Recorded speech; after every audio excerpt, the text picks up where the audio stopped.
Good evening, everyone. I hope everyone is doing well tonight. My name is Linda, 34. Okay. So just a quick update for those who may be new to the center or new to this tradition. If you've normally come on a Sunday and Geshe Gelik is here, Geshe Gelik likes for us to prostrate with him, so that's kind of our normal way of doing things. Tonight and during Venerable Robina's time with us, we're going to change things up a little bit. So once Venerable Robina arrives, she will come through the door here. And as she comes in, we will all stand. And then it's completely optional. First of all, she'll come on in and do prostrations. And then she'll go ahead and get seated.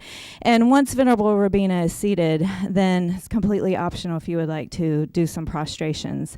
The prostrations are simply to kind of show respect for the Buddha's teachings. So again, that's an optional practice if you feel comfortable doing it or not. And then I did also want to mention that with Venerable Robina, she brought a couple different things. One is a devotion CD that was playing, actually, so some of you got to hear that.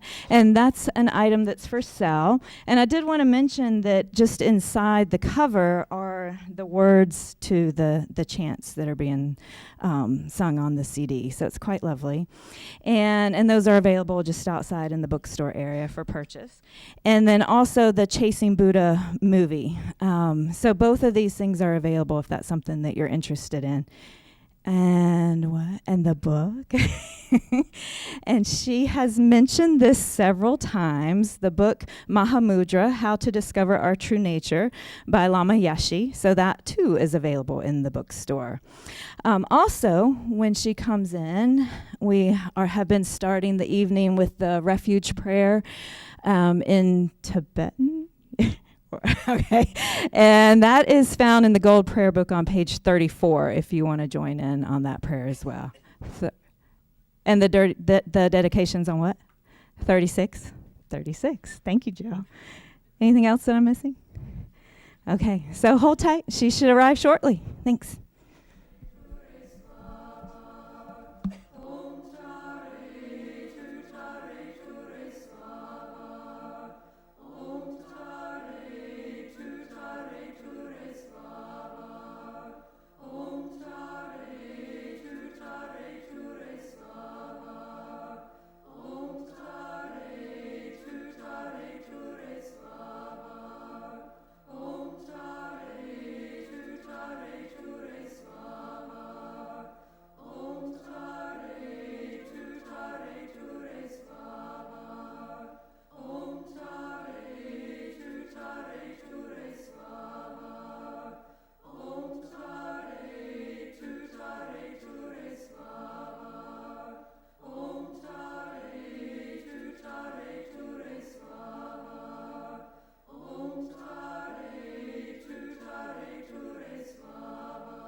Tayata Om Bekanze, Bekanze, Maha Bekanze, Bekanze, Ranza Samungate Swaha.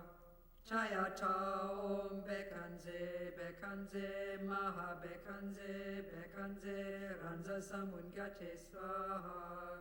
Tayata Om Bekanze, Bekanze, Maha Bekanze, Bekanze, Ranza Samungate Swaha. Tayata Om Bekanze, Bekanze, Maha Bekanze, Bekanze, Ranza Samungate Swaha. Tayata Om Bekanze, Bekanze, Maha Bekanze, Bekanze, Ranza Samungate Swaha. Tayata Om Bekanze, Bekanze, Maha Bekanze, Bekanze, Ranza Samungate Swaha. Tayata Om Bekanze, Bekanze, Maha Bekanze, Bekanze, Ranza Samungate Swaha. Tayata Om Bekanze, Bekanze, Maha Bekanze, Bekanze, Ranza Samungate Swaha. Tayata Om Bekanze, Bekanze, Maha Bekanze, Bekanze, Ranza Samungate Swaha.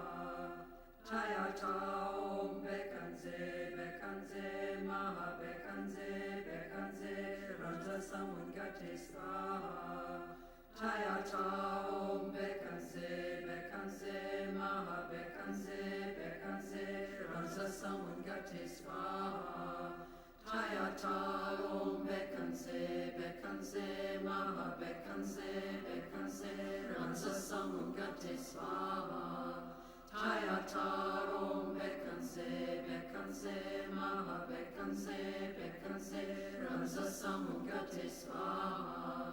Tayata Om Bekanze, Bekanze, Maha Bekanze, Bekanze, Ranza Samungate Swaha.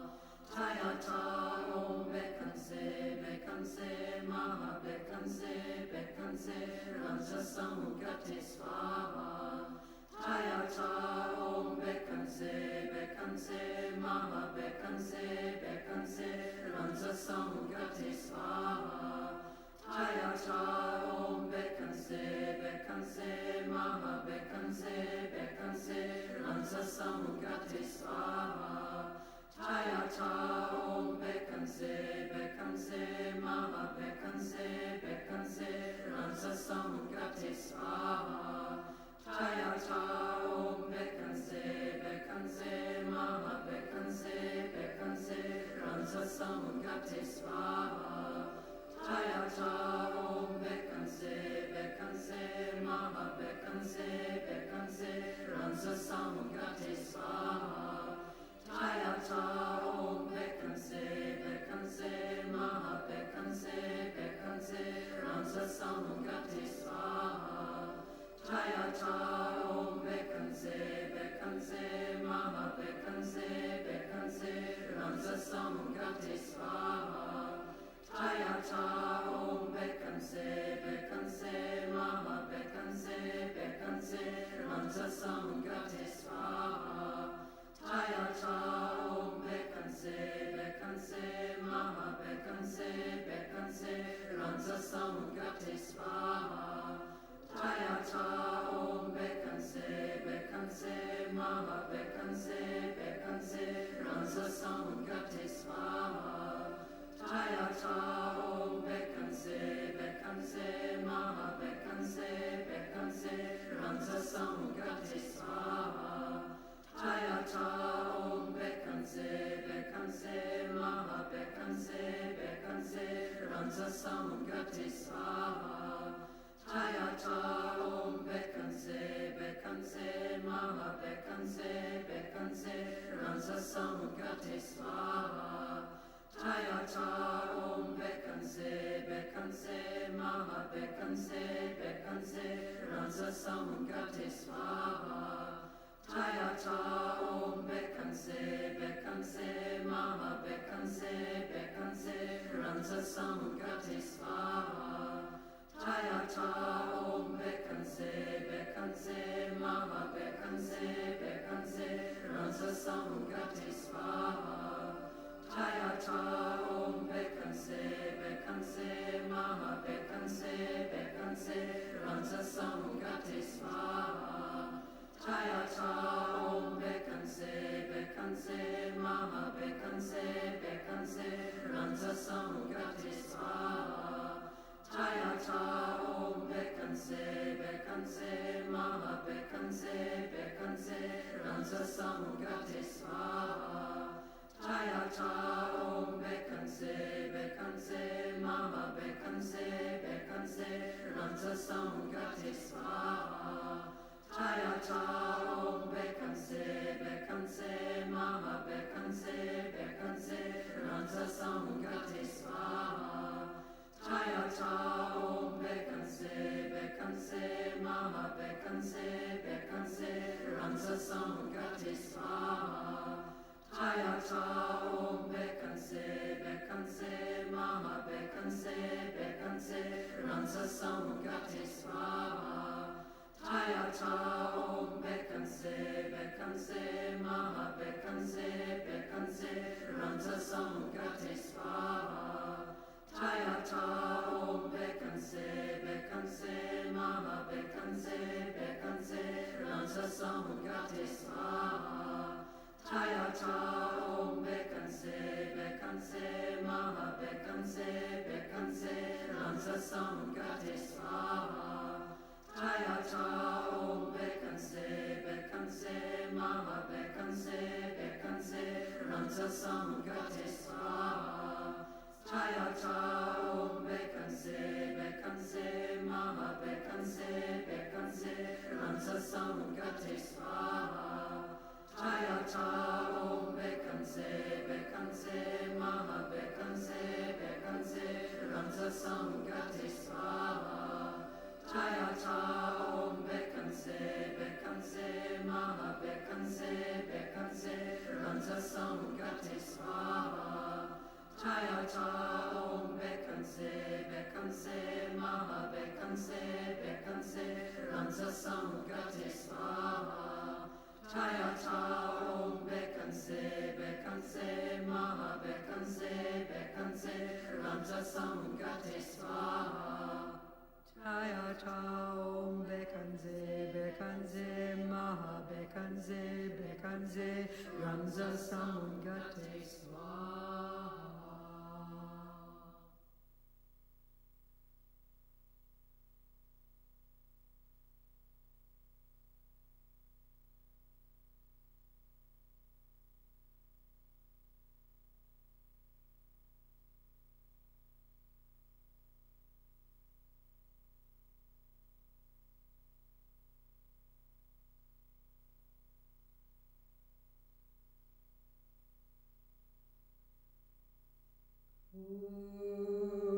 Ulama Sangye Lama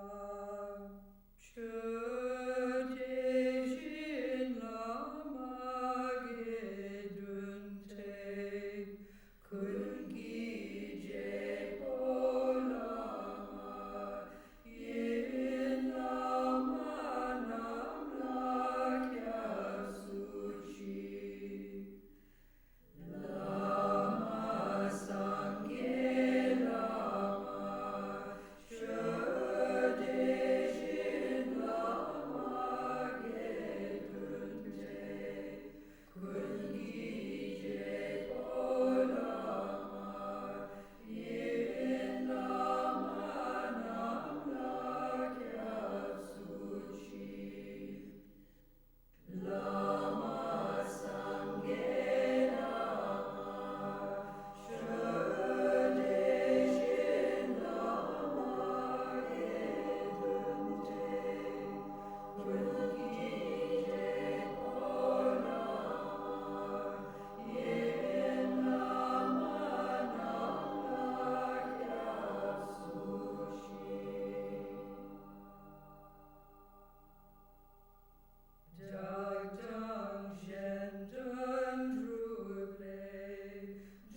Am I switched on? Yes.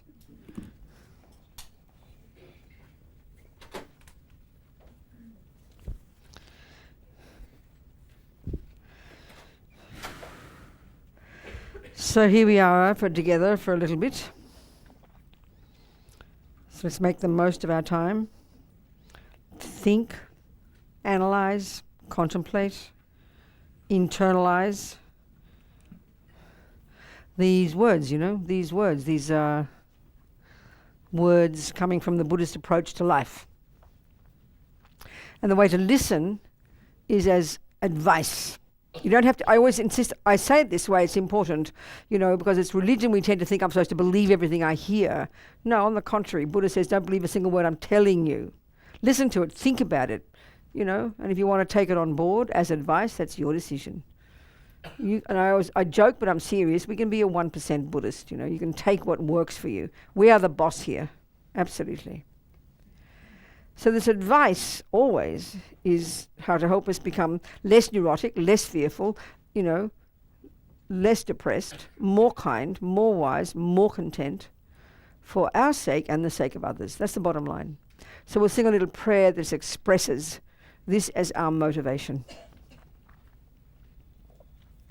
Sangye charang choke chognam la jangcho badu dagni kyab suchi dagi chönyen gipe sonam ki drola penche sangye drupa shog sangye charang choke chognam la jangcho badu dagni kyab suchi dagi chönyen gipe sonam ki drola penche sangye drupa shog sangye charang choke chognam la jangcho badu dagni kyab suchi dagi chönyen gipe sonam ki drola penche sangye drupa shog. So I think I saw in the title tonight something about being content. Being content. It's kind of like a boring word, really, isn't it? It's kind of, content. Who wants content? We want happy, exciting, joyful, pleasure, but content, not so sure, But it's one way of really framing, the Buddhist approach.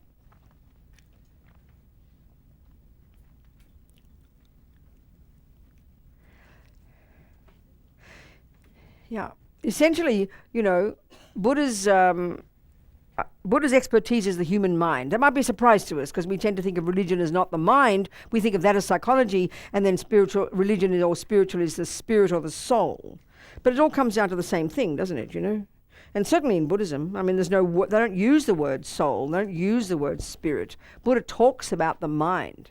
He didn't say the word psychology because they didn't know Greek there. It's only us lately have, taken all these Greek words and used them. All our fancy words are Greek. But they didn't, he talked about the mind. That's always ever what the Buddhists talked about is the mind for 2,500 years, the mind. So what's the mind? The mind is our thoughts and feelings and emotions, isn't it, So the bottom line for the Buddha, very simple. It goes to incredible depth in the literature and the analysis and the practice. It takes a long time to accomplish, but the concept is really simple. And it sounds very encouraging. The Buddha's view, coming from his own experience, is not revelation. It's coming from his own direct experience internally, from investigating his own mind deeply internally. He has found that all these unhappy states of mind that we are intimately familiar with, and forget all the fancy words we use in modern psychology, just simple words. Anger, anxiety, depression, low self-esteem, dissatisfaction, always wanting something more, all of this, these simple words, depression, these simple words. We recognize them profoundly and deeply. And in fact, they're so normal for us that they seem to dominate us sometimes, even though we're nice people and don't go around killing and lying and stealing from too many people, But somehow these thoughts are in there all the time. They're very easy to activate. They seem to be lying quietly underneath all the time and very often come to the surface very easily. A small argument with your sister, something goes wrong at work, and up come these unhappy thoughts. Up come all these confused, unhappy thoughts, So we take this stuff for granted. We assume, in fact, we give it equal status along with the other parts of our mind: love and kindness and generosity and joy and happiness and forgiveness and patience, words that we know we also recognize and which we kind of know are the nice stuff. I mean, you check, if you're on the receiving end of somebody else's depression, anxiety, anger, jealousy, low self-esteem, it's horrible. And if you're on the receiving end of someone else's kindness, love, compassion, and patience, it's fantastic. This should tell us something, you know. We recognize the same things in ourselves. We know the nice ones and we know the unhappy ones. But unfortunately, we've got these really kind of unhappy views about, these difficult views about these unhappy ones. So Buddha's view, Buddha's fundamental point, and this is really serious in Buddhist psychology, and it's described in great depth, and when we can begin to get some confidence in this, it's very compelling. That this unhappy stuff is not at the core of our being.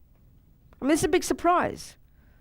We think it is. We really believe it is. We don't need some psychologist to tell us that. The neuroscientists will tell us it is. And all our psychological models of the mind in our culture all act from the assumption that a normal person has some anxiety, some jealousy, some depression, some anger, some love, some compassion, some intelligence, and we hope that we have some kind of balance of these. This is, I think, the view that we take as a given. I don't think I've ever heard of any views in modern psychology that would suggest that you can get rid of completely all the unhappy stuff. But this is exactly what Buddha's saying, and has been. I mean, it hasn't changed in 2,500 years. This is what Buddha's been saying for 2,500 years. This is the very basis of Buddhist psychology and therefore Buddhist practice.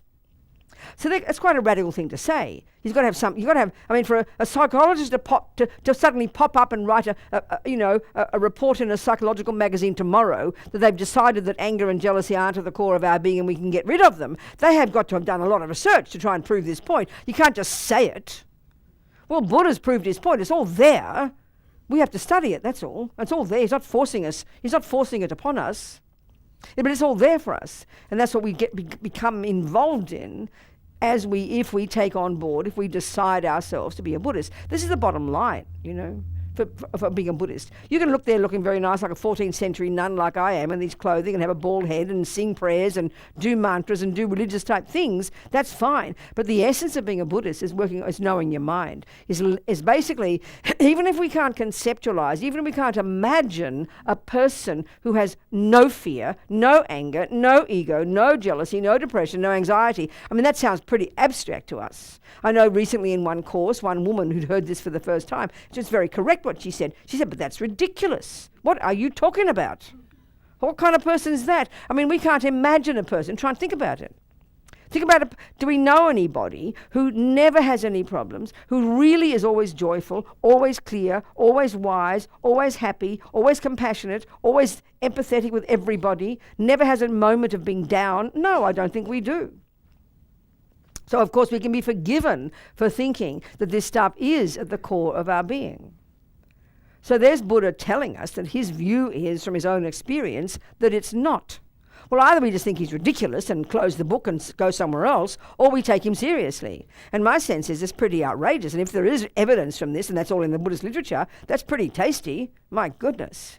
But my feeling is even if you can't quite get your head around the idea that you can get rid of all of it, and the fact is it'll take you time, so don't hold your breath. That's long term. But even that indicates already that it's not set in stone, that we can maybe even simply lessen it. I mean, that's pretty tasty. That's pretty exciting already, you know.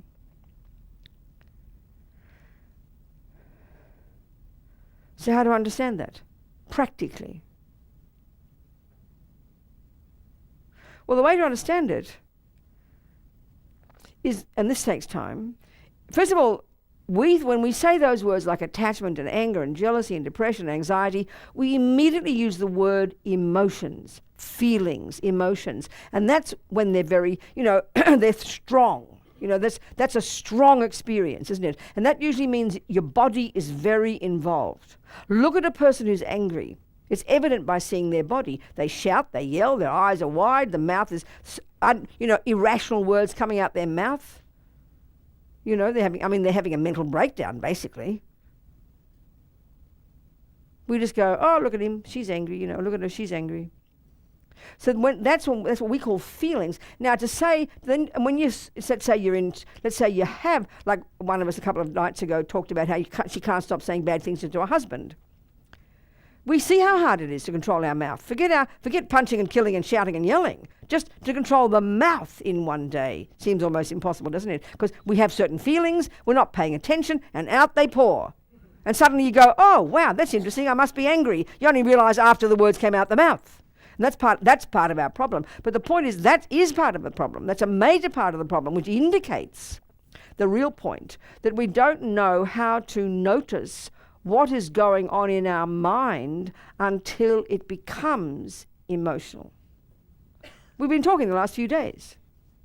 So this is the stumbling block. This is the big stumbling block. And why is that? Because it's, generally speaking, with respect to our culture, not part of our education. We're brilliant at, education in terms of the intellect, artistic, creative, scientific. We're incredible. Our education is ingenious. But we don't seem to have, we don't have any approach that enables us to pay attention to what we're thinking and feeling. And that's really the Buddhist approach. That is the Buddhist approach. And it's not anything cosmic, I promise. It's just practical. Don't think of it as holy. That's absurd. We all know we've got thoughts all the time. Look at from the time you wake up until the time to go to sleep. And look when you can't go to sleep one night. You mightn't have been that very distressed during the day, but you just can't go to sleep. We really do think we're going crazy, don't we? This endless, just piling upon each other, and there's like a train running in our head, and there's no way in the universe we can stop it. We are very familiar with that. So, of course, in our culture, we think, oh, that's normal, uncontrolled thoughts. That's just the way unconscious is, that's how it is, But the Buddhist approach is, it's like mental illness. His view is, and this is what's coming from India, these thousands of years before even the Buddha, they've invented this technique that we know vaguely these days as mindfulness meditation. It's just this practical skill and it's really simply called concentration. It's a practical technique where you learn to focus your mind in order to control it from not following every thought. In the beginning, you just think your mind's getting worse because you hear more and more crazy thoughts, so you don't hold your breath and think it's going to change overnight. But the Buddhist approach is we have got the potential to really harness the energy of our uncontrolled thoughts. And that's not going to happen overnight either, I promise you. But it's pretty intense, it's pretty tasty that someone has that view. But our point in the West, of course, is we mainly emphasize the physical thing called the brain. We know we've got the thoughts and feelings, and whether you even know you have a brain or not, we don't have to be told we have lots of thoughts and feelings. I don't care if you think, like I say, I don't mind if you think your mind is in your toenail. If you have never heard of a brain, you don't need to be told you've got a brain to know that you've got thoughts. So, and the thoughts are what Buddha's concern are. That's his concern. How to learn to listen, learn techniques to learn to harness. Not make all the thoughts go away. That'll come eventually, long term, as we really advance. But that's Buddha's expertise. It's nothing kind of mystical. It's extremely practical. And surely something we would all love to be able to do. So the point is that when I'm saying the words thoughts here, I didn't say the words feelings. So this is a really crucial point in Buddhism. Feelings, like I said, we say feelings when it's a very strong emotion. Feeling necessarily is an emotion for us, and that is when the body is involved. Either you're crying, or you're very happy, or you're laughing, or you're very joyful, you're very compassionate, there are tears, you're very angry, you're anxious, so your heart's beating fast. It's always the body involved. And what that indicates is that we don't notice what is going on in our mind until it becomes emotional. Because you see, the Buddha's view about the mind, we tend to think mind is here and emotions are here. Well, for the Buddha, this is all mind. This is all mind. And the emotions, where the physical body's involved, they're just the physical expression of what's deeper down actually elaborate conceptual thoughts. In other words, it's not that complicated to prove that. Let's just say you tape record. I use this example for a long time. It's very obvious.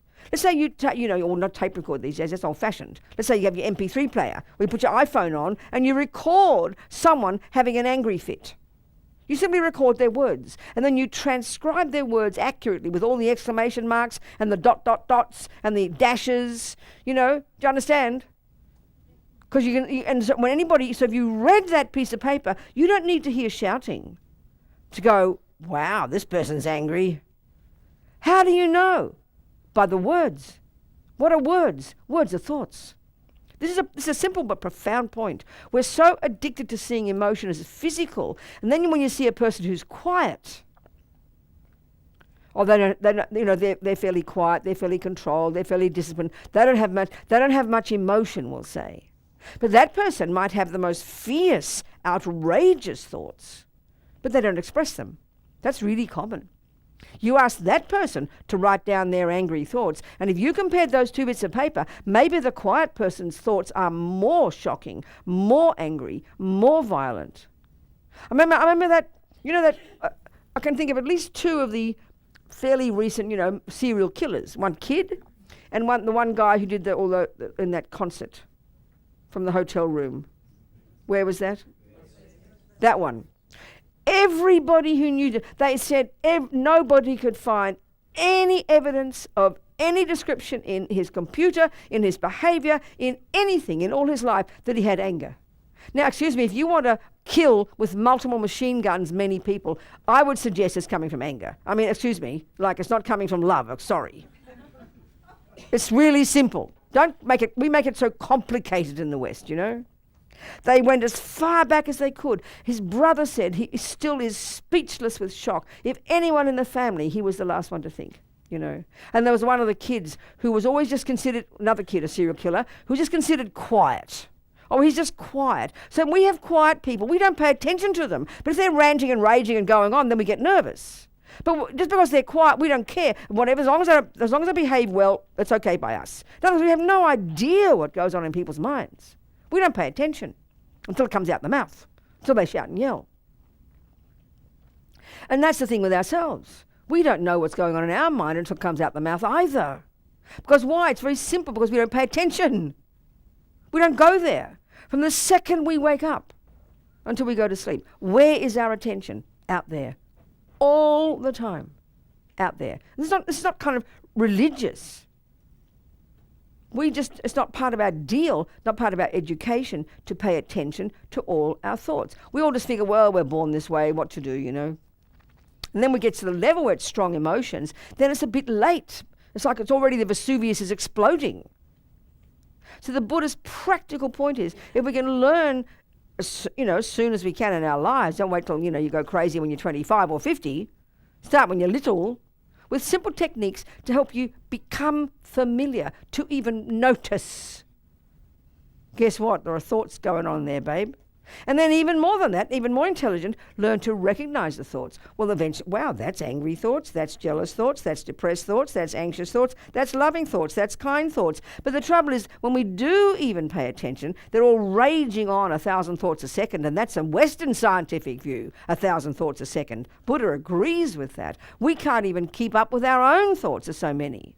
And it's just like this sound, isn't it? Like this noise inside our head while we're busy doing things. And it's only when they rise to the surface as emotions, we then notice. So we just notice a tiny percentage, and we notice the tip of the iceberg. So it's practical. If all those emotions are not coming from anywhere, not coming from nowhere, they're not coming from outside. We believe they are. We believe they come from the boyfriend. We believe I'm a nice person, and then he makes me angry. No, he might be a nice boyfriend, and he might be not a nice boyfriend, but you've got some anger inside there. But we have to see them before they get to the emotional level, and that's at the conceptual level. This is not complicated. This is not, but it's a radical way to see the mind. There's a type of therapy that's called, what is it called? Dialectical behavior therapy. What's the word? I suddenly forgot. What? Dialectical behavior therapy. Not that one, another word. There's new ones every day. Cognitive therapy. You're changing your thoughts. But the Buddha's view of what thoughts are, and this is what's fascinating, because Buddha's view, this technique in Buddhism of single point of concentration, which the world knows as mindfulness, if we really did that sincerely, you'd get to you'd be able to access a subtler level of your own mind itself, which we don't even posit as existing in our culture. And there you could hear loud and clear these thousands of thoughts. But because the mind is more focused, we can pay more attention. And so that's what we have to learn to do. We have to learn to pay attention to what's going on in our mind before it vomits out the mouth, before you can't get out of bed one morning inert from depression. It's just too late to wait till then. That's the key point. But of course it takes effort to do it. It seems kind of boring, because as soon as we wake up, we've got to jump into breakfast and the kids and this and the job, where it's full on inactivity, But even give us 5 minutes just to focus on our boring old breath, to anchor our attention to the breath, to train ourselves, to at least begin to pay attention. So, okay, then where's this contentment word fit in, The Buddha's very distinct approach to the mind, he divides the positive states of mind, he divides into 2 categories, the main contents of our mind. The positive, reasonable, useful, beneficial, empathetic, altruistic, connected to others, thoughts and emotions. The stuff that when that's prevailing in our lives, we're happy and our friends are happy. It's really that simple. And then there's the other stuff. When that is prevailing, that's when the nightmares are. The bad conversations, the unhappiness, the fights, the arguments, the fears, the dramas, and that stuff, and because we've never paid attention to our mind, and because it's not part of our culture to learn to even distinguish in this seemingly simplistic way between these 2 categories of the contents of our mind, then we just follow our nature, we just follow our feelings, And if you happen to be a person who's born with patience and kindness and forgiveness, then you'll be okay in your life. If you happen to be a person born with lots of attachment and dissatisfaction and getting angry easily and lots of anxiety, then it'll be a drama. But we don't think we have much control over it because we mainly think it's coming from there. That's the biggest major problem. But if we can even begin to have the courage to own that this is my mind, and it's my bunch of habits, and I better learn to know them and start to take control of them and work with them and harness them. Already from even that thought, that's profound, So in the Buddha's analysis of all these unhappy states of mind, like I mentioned before, in all the texts, they talk about something like Buddha came up with, honestly, a list of 84,000 distinct different mental problems. I don't think even Western psychiatric volumes have caught up with that yet. 84,000 distinct ones. But fortunately, they're all subsumed to 3. Thank goodness. And these are the 3, as you know in the text, they call them the 3 poisons, but how about we call them the 3 toxic emotions? It's a very current term. They seem simple enough, but if we really can begin to comprehend these in the way Buddhist psychology presents them, which is in great depth, this will give us a sound basis for understanding our own selves quite deeply, and indeed, therefore, understanding everybody else. Because Buddha says we're all made of we're all made of the same kind of components, but just different recipes of them. Different amounts. So these 3, in fact, the 2 really are the 2 are the day-to-day ones. Forget even the main one. The main one is known colloquially as ego grasping. And at some point, one of our days, we'll surely talk about that. But the 2 that I want to talk about, and we've been doing it all the week, and here it's particularly relevant, is the first one is attachment, and then the second one is anger. And these seem so simplistic, I can't believe. They seem so boring, So, but the Buddhist understanding of them was quite profound, I must suggest. And that's for us to find out. So so attachment is like the default for the Buddha, and this is stated in the Four Noble Truths, is the main cause of our suffering day to day. Now that sounds beyond shocking to us. The word attachment is not even a word we often use in our daily lives if we're not Buddhists. Occasionally we might use a word called attachment, and it usually is meaning you've got a close connection with somebody, so we see it as a nice thing, and that's perfectly fine. But when Buddha uses the word attachment, he's got another definition, and we really have to use his definition if we want to understand him. But we often forget that, we use our definition. But we know that same words can have different definitions. I always think, a silly example, like when I first, when I was brought up as a kid and lived in Australia and then I went to London, we lived in flats, But of course we're all Americanized now, we all live in apartments. You didn't know that because you're American, but I'm telling you, Australians and English people now live in apartments. It's because of American movies, of course, that's fair enough, nothing wrong. But we live in a flat.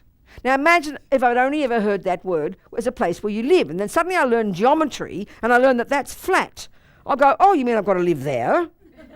No, it's another definition, Robina, come on. The same word, same spelling, same sound, two separate meanings. Same here with attachment. So don't even begin to think of the meaning that we use, which is close to people. Oh, she's just attached to her family. That's a wonderful quality. That's not how Buddha's talking. It's like an awful state of mind. It's one that breaks our hearts, and it's the basis, the Buddha says, of anger and all the other dramas. That's kind of shocking to hear that. So let's look at it. What is it? Well, this is what's the interesting point. The most fundamental, energetic, primordial level of it that we're born with is called dissatisfaction. The opposite to content. It's really like the half glass full. Half empty, isn't it? Glass half empty. So when people have we've all got it to some degree, Buddha says. As long as you're an ordinary person, you've got this attachment, therefore you've got dissatisfaction. But we can all see with some of us, we have it, some people have it seriously. And it's really, you can see it's real suffering. No matter what you get, never enough. No matter what you hear, never enough. No matter what you achieve, never enough. No matter what you have, never enough. No matter what you accomplish, never enough. No matter how much your boyfriend tells you, it's never enough. I mean, that is exhausting. Dissatisfaction, always seeing the bad things, always about yourself especially, always seeing what you haven't done, what you haven't achieved. We are addicted to this one. This is beyond tragic, I tell you. And this is the point. We know this one. This is just this first level of dissatisfaction, of attachment. I'm going to go to the others soon. There's other aspects of it. This is the first one, the most fundamental, the most primordial. But you look how we are. We've all got this one nakedly. Like talking to a friend of mine recently who's got lots of jobs to do, and every now and again we all know we've got too many jobs, you panic. And all you do is think about all the jobs you haven't done. You think about all the things you've got to do, and you have a panic attack. So, the way to do, for me, you look at each project and then you break it down into details. And then, you can look at one project and you can see. So she said, all these things she has to do. She's got to finish this piece and that and this, and it's a disaster, it's that, and I've got to do this and this. I said, I understand, but how about shining a different light on it? Let's see what you have done. You achieve that piece, you achieve this piece, you achieve that piece. So in general, it is moving forward. No, she said. All I can see is all she could see was the things she hadn't done. But it's just as valid to shine another light on it and say, what about this and this? But when we're caught in that disease, we just can't see it. And that's how we are with people. People will tell us, we all look in the mirror, we see a fat, ugly person. We all look in the mirror, we see the wrong size ear, the wrong shaped nose, we wish we had fixed this. Everybody, in one degree or another, we always see what we think we aren't. We find fault in especially our body. It's the thing we see every day. This is just universal, and this is the irony of the energy of attachment. Already we are dissatisfied. And the tragedy is, it is a conceptual story that our mind runs to, and we believe it is true. We believe it is true. We believe it. That's the killer. That's the one that destroys us. And all the neuroses are the same. So this is like anger. It's really just like aversion to yourself. It's like anger to yourself in a way. This dissatisfaction, it's a function of attachment. It's the bottom energy of attachment. And because then what it gives rise to is, well, I'm not enough as I am, so I have to look for something. So we look out there. Where do we look? Where does attachment look? The 5 sense objects. If I get that, I'll get happy. If I get that, I'll do. If I change this, I'll be okay. If I get this one, if I do that one, if I fix this one, if I have this one, then I'll be okay. Then it'll be all right. But we all know when you do that one, you still won't be happy. So when you hear the extreme, absurd examples like this, and we all laugh. I remember one of those television programs, where people with their extreme habits. And one Little girl. I mean, she was like little. She was little, a woman, little woman. But she was obsessed only on her body. The only thing she thought of was her breasts. And she had and I'm not joking now, she'd had countless procedures. Every time she got another enhancement, she wasn't happy. She wanted it bigger. There's nobody in this country who will give her one now. She's been to Mexico. No one there will give her one. Her breasts are like triple Z or something. I mean, I'm not even trying to be funny, you know. Yeah, I mean, we can laugh at it, but that's a kind of like an exaggerated example of how we all are. Dissatisfaction. No matter what we get, for a while we might be okay, but then it fades, so we want a new one. Or but immediately with her, almost the second she got a new enhancement, it was never enough. She talked about it. She said they're her friends. All she does is talk about her breasts like these, and there's nothing, and it's clearly agony to have these breasts in her little body, you know. This is a bizarre example of the suffering of dissatisfaction. And we run to it automatically, and we see it as the absolute truth. Even when someone says, Robina, you're really a nice person. You've got a very nice this and a very nice that. And we all know that with each other. We can all see our friend. We hear our friend say how fat they are. And we look at them. We think, well, you could maybe lose a pound, but you're okay as you are. But no, we are addicted. We are addicted to believing I'm not enough.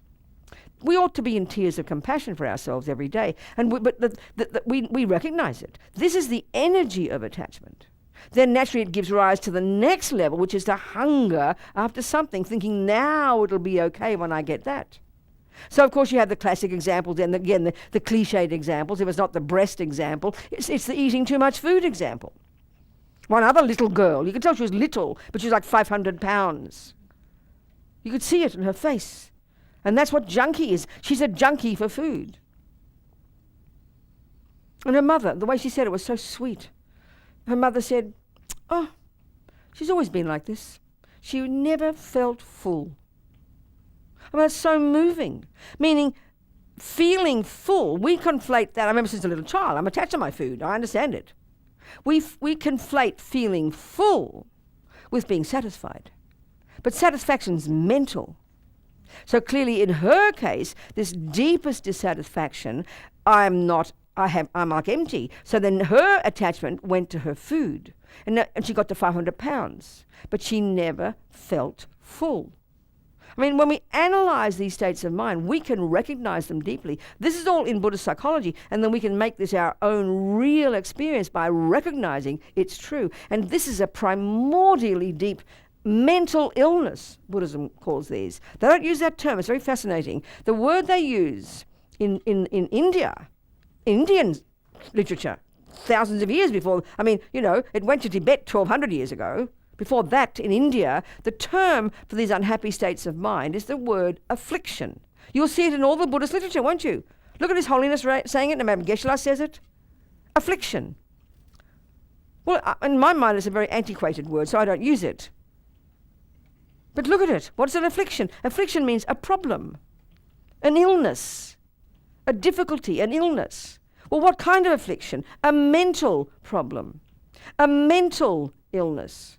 But that phrase is so powerful for us, it's too shocking to hear, that we've got mental illnesses. It's only the people down the other end of the spectrum who've got mental illnesses, isn't it? Do you see what I'm saying? Because we use that term very powerfully. But that's a technical phrase that is an accurate translation of affliction. The Indian word, the Buddha's word for these unhappy states of mind. They're mental, and they're illnesses. I mean, if that dissatisfaction is not a mental illness, I don't know what it is. Is it a happiness? I don't think so. We believe it's true, we haven't got enough. We believe it's true, we're not nice enough. We believe it's true, we have not educated enough. We believe it's true. You name it, you've got a story, and yet you know it's not enough.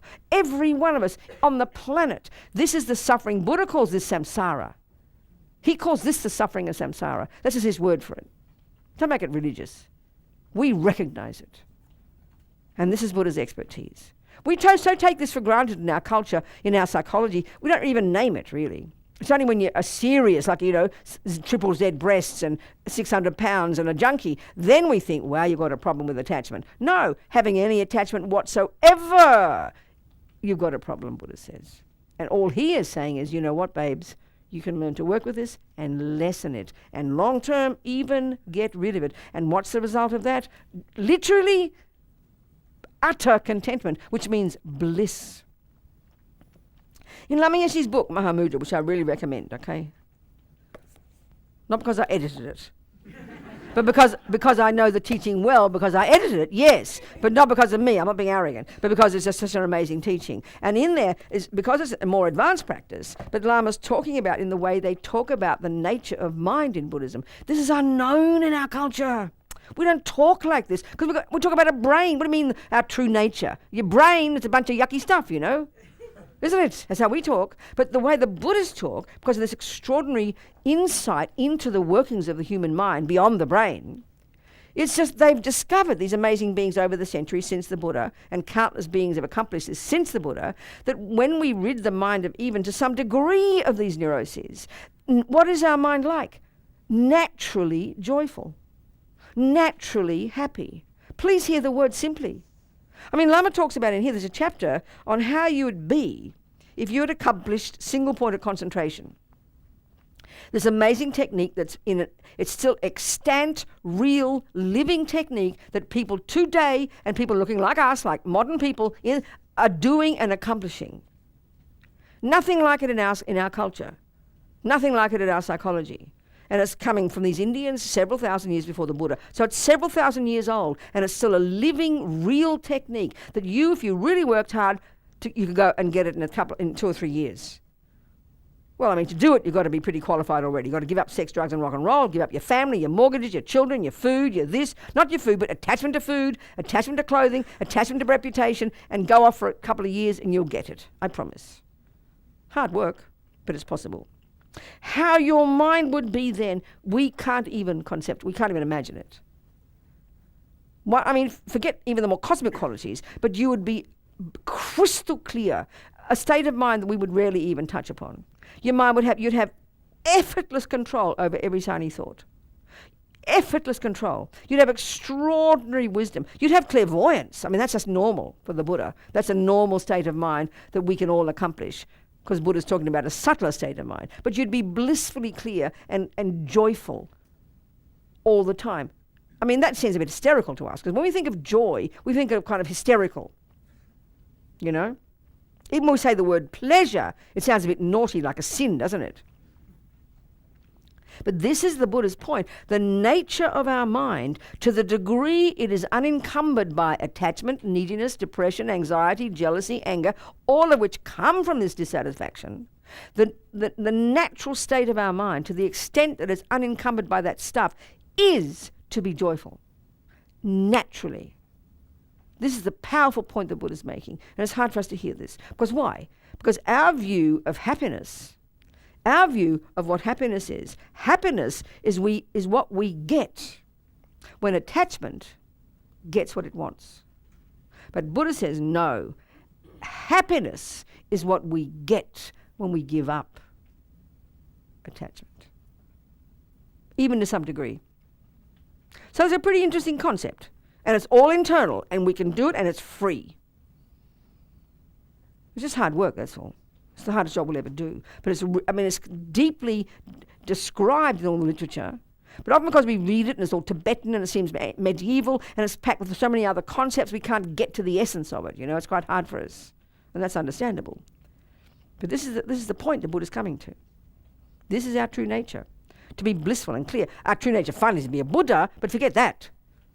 So dissatisfaction is the first level of attachment. This is from the practice, the Buddha says, of past lives, of always wanting something more, never being satisfied. So we come into this aching disease of dissatisfaction, and then we're hungry for something more because we think we're missing something, and so then we keep eating something more and drinking something more and having something more and seeing it and tasting and touching it and smelling it, and then it lasts for a while, and then we get disappointed and get full, and you go to the toilet and you want more cake, or more this, or more boyfriends, or more handbags, or more clothing, or more bodies. And so now it's so much suffering in our culture, we're not even happy even with what we are born with. And I'm not being critical to anybody. We're dissatisfied with who we are, we're dissatisfied with our friends, we're dissatisfied with our nature, we're dissatisfied with our gender, we're dissatisfied with everything. It's not criticizing anybody. We have this deep suffering of dissatisfaction. We suffer from it terribly. It's real. It's not critical, it's real. It's heartbreaking. And the tragedy is we believe it. We believe it. This is what's so shocking. And even though someone else can say, you're really beautiful, Robina, you're a nice person, Robina, you did that really well, Robina, we don't believe it. We just don't believe it. We just don't believe it. It's kind of very shocking when you think about it. You'd think that when someone says, we know this one, if 37 people can say they like you, you're a good person. We don't believe it. One person says you're a creep. We believe it. Now, this is the proof of our own dissatisfaction. It proves the point, isn't it? But you'd think, or even you'd think if someone says you're really nice, oh, am I? Oh, what a relief. No, we don't. And we know what this is like when we have other friends who are always depressed and unhappy. And it's not being critical about anybody. We're all the same. We know how exhausting it is. We try to point out their good qualities, but they can't see them. We're all the same.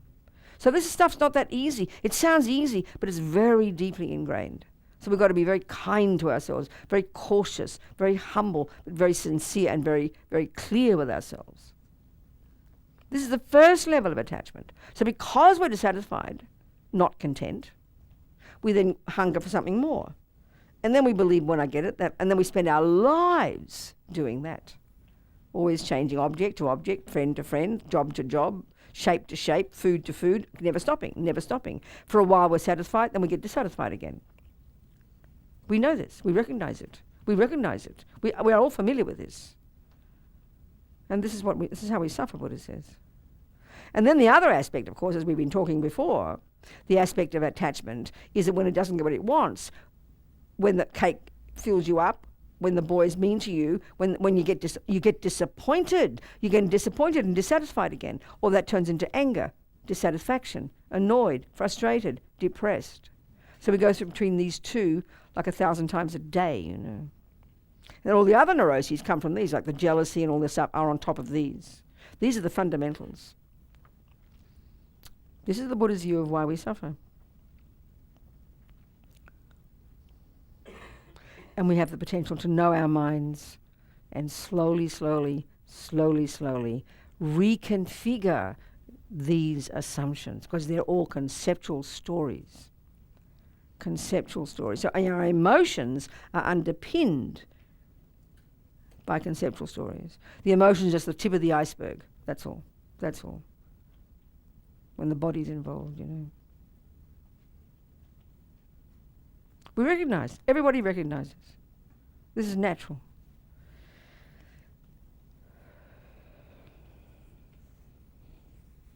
So, yeah. And it really does take time. So that's where one of our biggest mistakes also is. You hear this, you get all excited, I'm going to try and get more content, And then you think, I'm going to now practice on my mind. I'm going to be a good little Buddhist, and I practice. And then a year later, you notice that you even think you're more angry than you were before. You're even more attached than you were before, and you get really depressed. Well, the first thing is, you're not really more attached than before. You're just noticing it now.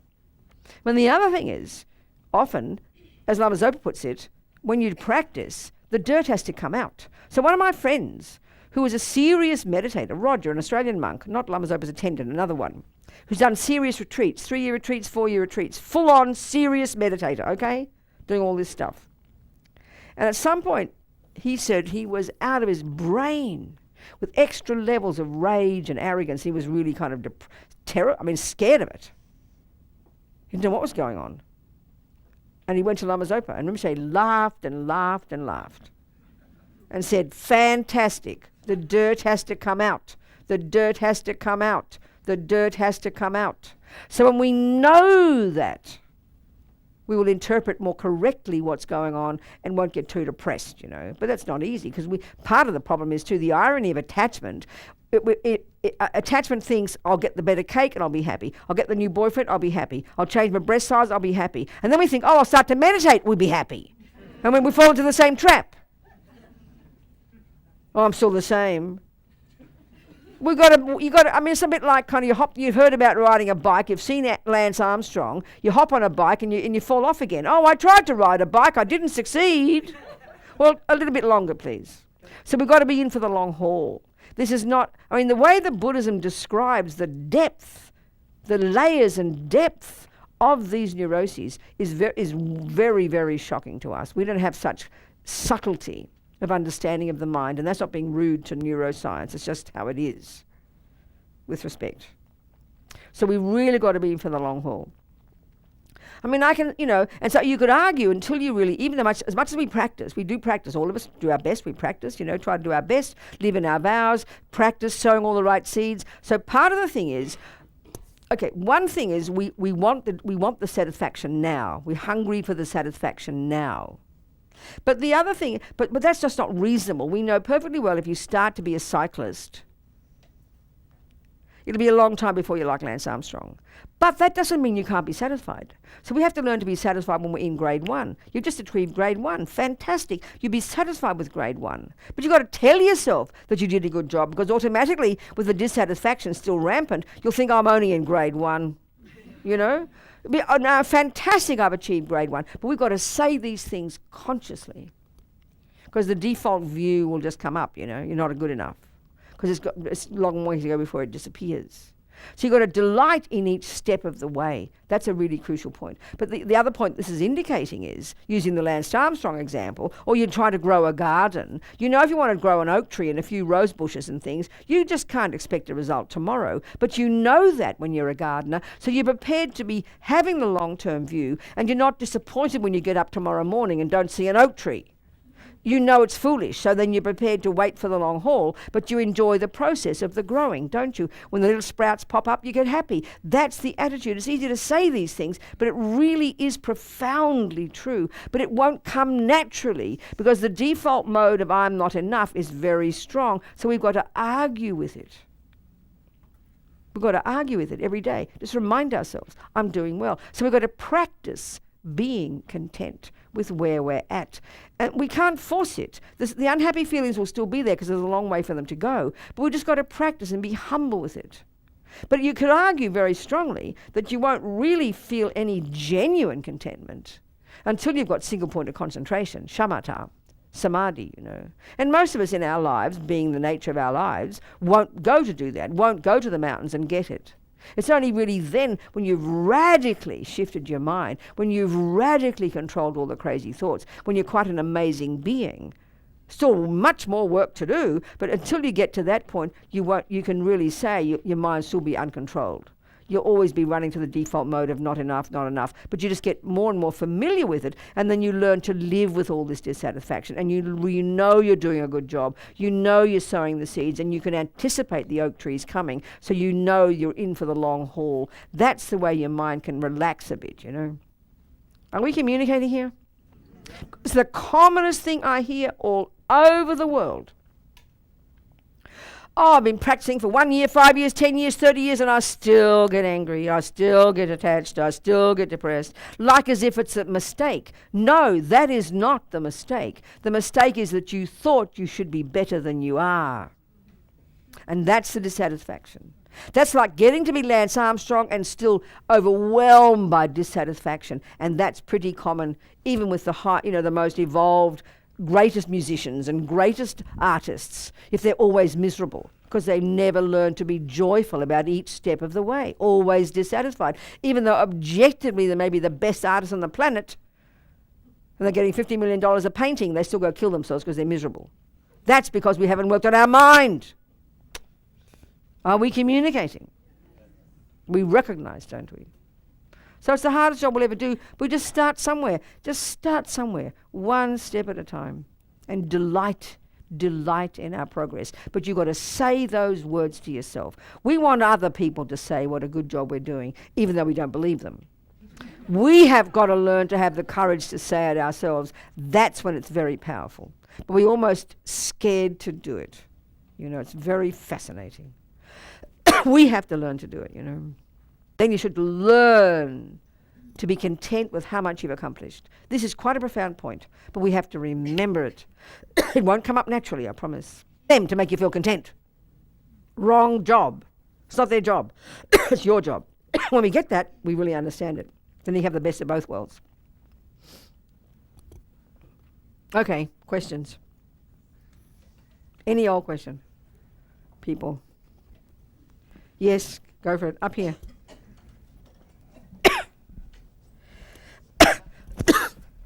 Excuse me. So, just the obvious thing to me is when I Can you think hear of- him? Okay. Okay, when I think of content, I think, okay, I've reached a point, where it's good enough. No, that's depressing. Good enough. No, it's not like that. No, that's Okay. rubbish. But That's not- that's the definition to me. Is Well, like then you better content. change your I'm definition, baby. content, so I don't have to go any further. I'm content. No, that's It doesn't laziness. mean No, that. that's passivity and laziness. Contentment is delighting in where you're at as you keep moving forward. Okay. Just change your definition. Then it should make you very happy. Is that easy? You can do that? That was easy. That was very easy, yes. Okay, next. Who else? Where are you? Anybody? Any old question? Okay, here we are over this. Oh, okay, down here first. Then you next. Okay, down here first, then you next. Over here. Yes, sweetheart. Less a question than a request. I'm interested in hearing about your conversion from Catholicism to Buddhism. because I'm trying to explain that to people without coming off like a loon, and it's not going well. But it's these concepts make sense, and they don't require this mysticism that I have always struggled with. I understand. And so I understand what you're saying, right? But family and friends are. No, I know. Well, I think if it's family and friends, you got to be very cautious. You got to be very cautious, and don't try to convince them. You really got to almost go the opposite. Honestly, because people have their own views of what they think Buddhism is, and then you start getting their definitions of it, and you'll think they're in something they're kind of living. It's like an insane idea. People have so many weird ideas about Buddhism. So I've got a feeling. You've really got, the main advice I've got is don't try to convince them. You be cautious and almost go the opposite. Don't talk about it. And then if they ask questions, they're probably just trying to be polite. So don't just leap in and start talking for 20 minutes. I really do believe that's true. And I can say that with my own family. I've got 7 siblings, and I've been a Buddhist for 43 years, okay? And I'm close to my siblings. I love my family. I had a mother before she died, and my daddy died before I was a Buddhist. I've got 7 siblings, and all my aunties, and I've got cousins and people. And I think I can, with my sisters even, and we're very close to each other, and my brother. I could count on 2 hands the actual conversations I've had in 43 years. Because they've got their own idea. We're all brought up Catholics, and they all hate the Catholic Church now. And unfortunately, it's awful. I wish they didn't, but never mind. But they're good people, all of them good people, all really ethical, really moral people, helping the world, doing good things, you understand? But they just have not the slightest interest in anything that looks like what Buddhism is, even though they might know it's about the mind. They're all thinkers. They think about things and they take responsibility. They're very accountable in their minds.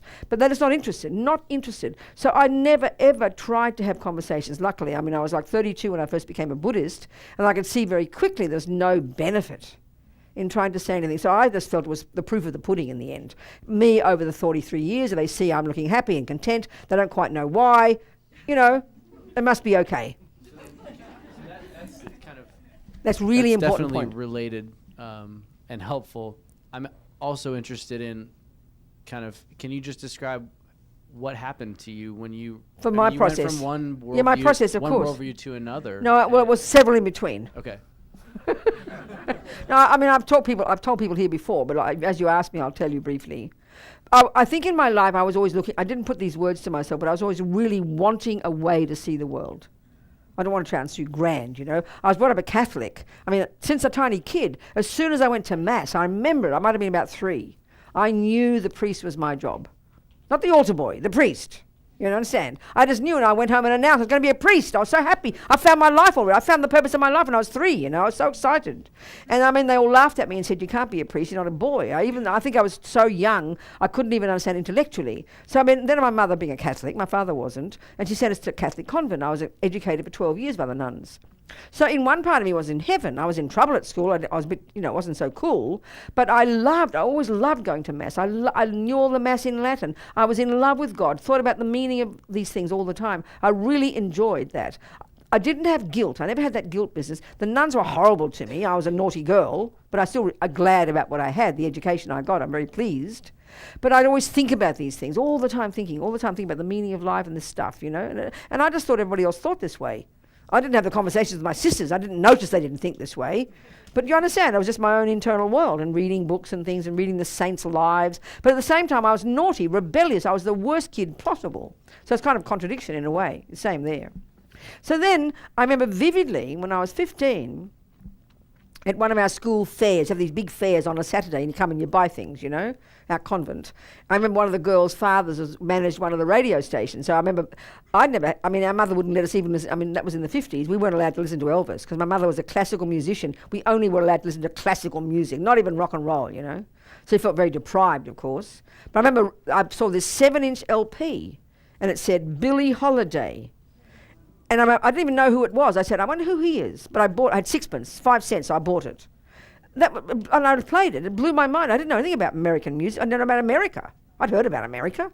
I was, got history. I didn't know about black American experience. And all I know is that blew my mind and opened me up to a whole world of sort of a whole approach of seeing suffering and drama that I didn't see in my own country, even though it was right next to me, staring in my face with the Australian history, but I didn't see it. So that was really the beginning of me moving towards social, more from religious. Do you understand? More about the way understanding the world. Opened me up. It was very amazing. But then by the time I was 19, it took me a while. I decided it was goodbye God, hello boys. And then I became serious hippie, serious sex, drugs, and more jazz, never rock and roll. And then when I was 23, I went to London. My mother I was studying classical singing, and she wanted me to continue to become a singer. She said I had great potential, you know. She hoped.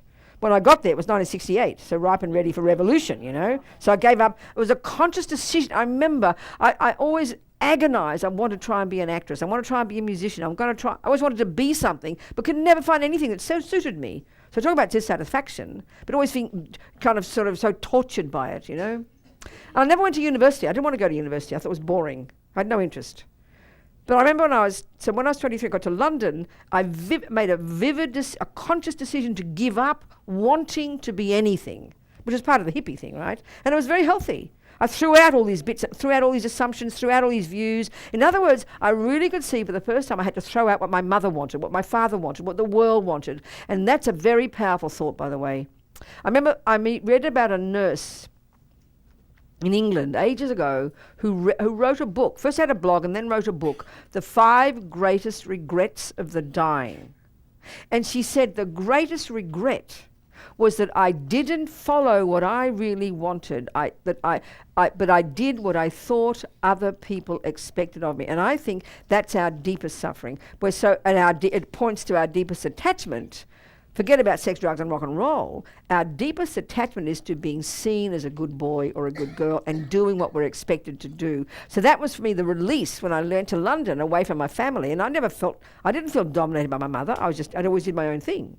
But that gave me the space to really, I realized I had to throw out of my head everything I'd learned to see what the hell I thought myself. And that, I think, is a crucially important thing we all should do. You might put them all right back again, but you've got to own them as yours. So that was a major step in my own process. So then in that process, I then became this raging hippie. Well, I was a very serious hippie. Then I became a kind of radical lefty and demonstrating and getting arrested by the police on Fleet Street, you know, and beating up, blah, blah, blah. A serious radical lefty, and then very serious kind of into black politics, and then very serious into feminist politics, always serious. And I was going from these views, looking for the way to see the world. And so I think by the time I was about 31, I kind of exhausted all options. I was joke. I exhausted all options of who to blame for the suffering. First it was all the non-Catholics, and then it was all the straight people, the rich people, and then it was all the white people, then it was all the male people. I had no one left on the planet to blame. I mean, it was like that. Really, I'd exhausted all options of where to look. And then finally I was doing my martial arts, and then I broke my foot and I bumped into Lama Yeshe and Lama Zopa. So it was an evolution. It wasn't from Catholic to that. It was looking for a view. That's why, and I mean a view, it's what I found so powerful about the Tibetan Buddhist one. Even though it was the packaging was very arcane, this is in the 70s, and there wasn't anything published. I knew there was something there I recognized, so I knew I had to persevere with it, you know. But everyone's different. I mean, people might not like a view. They want a bit of practice. They want a community. We all got something different. But I wanted a view. So that was very much part of the way I went through my life. Do you understand? I look back on it, it looks very logical. I didn't see the logic at the time. And my poor family didn't see any logic. Just always poor Robina, you know. You understand? She couldn't find a boyfriend, couldn't find a husband, but I knew exactly what I was doing. in one way. You understand my point? So you've got to be brave, and don't try to convince them. Don't even, just be normal. And even crack a joke if they ask you a question and change the subject. Don't fall into the trap of being earnest and answering. Do you understand? Really don't. And don't expect them to. I tell you, that's the biggest danger. Because then you'll just come over as some wacky and they won't want to listen to you at all. Just be normal. Become more normal than normal. I promise. Do you understand? That's the best advice I can give you. And then it's up to them. You understand? Yeah. I mean, my family used to come to my talks. I give talks and things, you know. They come to my talks. But they never talk about it to me. So I think that's okay. That's fine. Don't worry about it. I'm happy. I don't need to talk about how I feel. We all have plenty. And that's something interesting too, by the way, in our family. The last few years, I'd say, now we're all old. That and we maybe at some point talk about this. The thing about speech, you know, with families, speech can do so much harm, can't it? You know, once it's out the mouth, you can't take it back.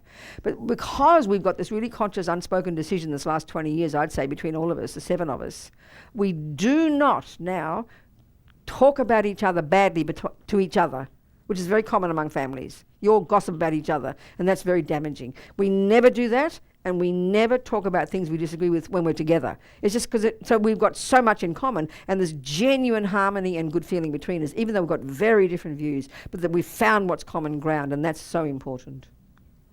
Okay. Where were you? Back there, yes? Hey, yes. This is pretty simple. Go. Basically, my dilemma is, do I want to put in 2 to 3 years to get to that state? What if that... Which stage, darling? To a state one? that's better than I am in now. Oh, you mean the example of going and getting single point of concentration? Right, That's just an example, but that's just the first 2 years. You've got another few lifetimes after that. Well, all right. That was just one particular right, goal. That's one point of view. So I view that life is ephemeral. So I don't want to, if I spend 3-4 years and nothing happens. What do you mean by, sorry, stop right there, please. What do you mean nothing happens? Well, why would you assume that's a possibility? It could get better. No, that's foolish. That means sorry. I want to hear the rest of what you have to say, but I want to make something here. We're talking about a serious technique. And if you were following that technique seriously, you would definitely get results. I mean, you don't just go and put all your money into tennis and then play 3 years with Federer and nothing happens. Clearly you didn't choose the right tennis player. So this is a serious technique that if a person who is serious might want to do. But forget that. What's your point? Well, I agree, but there are sometimes existential problems within the human condition that can be... What, darling? Existential? That sounds a very high word for me. No, Keep it like simple. a real, like a disease, for instance. I mean, it's very easy to convince yourself to make the best of it, but at the end of the day... Darling, you're losing me completely, darling. Have you got a question here? Well, yeah. How about your question? Cut to the chase. Ask the question. I'm afraid that if I put in the time and effort, I'll get angry at myself for wasting time. Oh, okay. So okay. So that would imply, like I just said before, that you're not confident that you've got a valid method, isn't it? Exactly, In anything, exactly. right? So then before you put your time into a valid method, you need to be confident yourself that it's valid. And that's a key point. And that's the answer to the point for you. If you're going to put your time into anything, even if it's not 2 to 3 years intense of anything, you've got to be confident that's the right thing. And that's up to every one of us individually. So here we are in a Buddhist center. It's up to each one of us. You want to move forward, not because you feel good or you like the few words. We've got to be very serious in deciding I want to start thinking this way, because it's a whole worldview. So you've got to have confidence, and you're the only one who can do that. So that's the key to success, isn't it? Yeah, thanks. Then when you're confident of the method, then you're happy to commit yourself for 10 years because you know and you don't wait for 10 years to discover you didn't work. You'll know from the first moment because you got to go gradual, isn't it? It's gradual progress. It's not just hippie and mystical. Baby steps, right? You understand? Yeah. Thank you Thanks. very much. Who else? Down here, the front. Okay, down here first. Yes, sweetheart. I wanted to go back to the contentment part, and while I perfectly understood how you tied it into dukkha, to suffering, when the gentleman over there was talking about contentment in terms of good enough. Yes, that's right. I was thinking of, in the Metta Sutta, the Buddha talks about being contented and easily satisfied, humble and not conceited. So what about that type That's of what I'm saying. contentment? That's what I'm saying. That's what I'm saying. that is what you're saying? What do you think I'm saying if I'm not saying that? Because when So what do you think that's saying? Okay, forget him. What do you think Buddha's saying? Well, I'm not exactly sure. He mentioned good enough, and that's really what kind of threw me off, because I Who's don't it? feel about Buddha? it. No, No, I'm talking about you, Buddha. What do you think Buddha's saying? He said something, I said something, and you're quoting Buddha. So what do you think Buddha's saying? What do you think he's meaning by his words? Tell me exactly what you think he's meaning.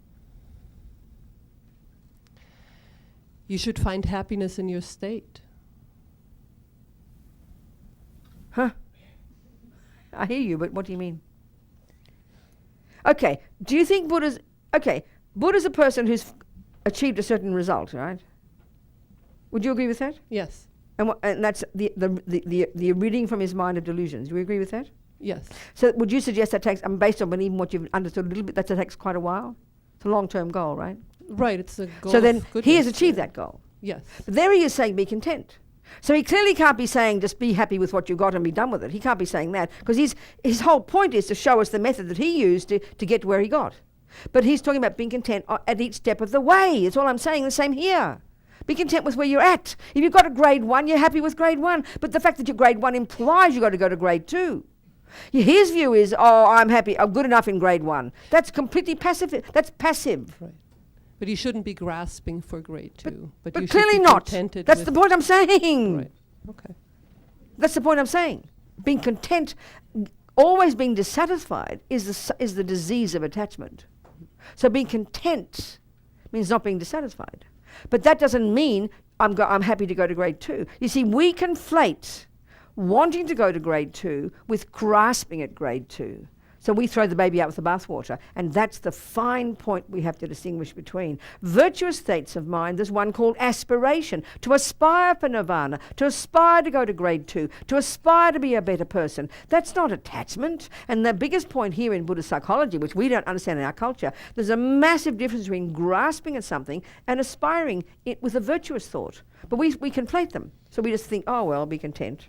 Sit back and watch your navel. Do you understand?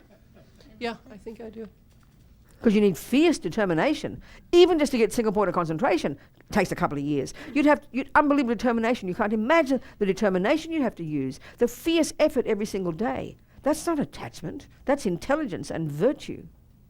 There's a difference. Are you with me? Yeah. Good. What else, people? Yes. Yes, I'm trying to think of how to phrase this Where are you? question. In the back. Yes.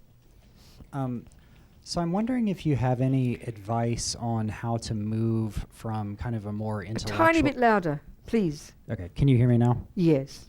I was wondering if you had any advice on how to move from a more intellectual, conceptual understanding of emptiness to realizing emptiness. Well, I mean, not just emptiness, but everything, isn't it? Mm-hmm. Would that include the teachings we're talking about right here, for example? Would that also include that? Would you Sure. like to have a more experiential understanding of these teachings, not just intellectual as well, or? Yeah, definitely. It's the same, isn't it? Whether it's emptiness or any of the teachings. Would you agree that's the general point? Yeah.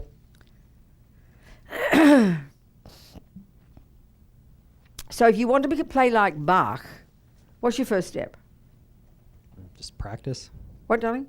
Practice? No, be more precise, be more detailed. What's the first step? Getting a piano? What, darling? Getting a piano? Yeah, but then what? Playing the piano? Practicing the piano? No, darling, you've missed a few steps. And these are the crucial steps. Listening to Bach?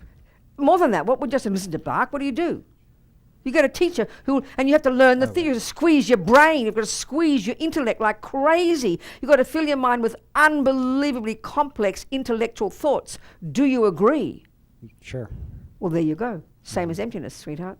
Mm-hmm. So then be delighted with even the intellectual understanding of Bach's music.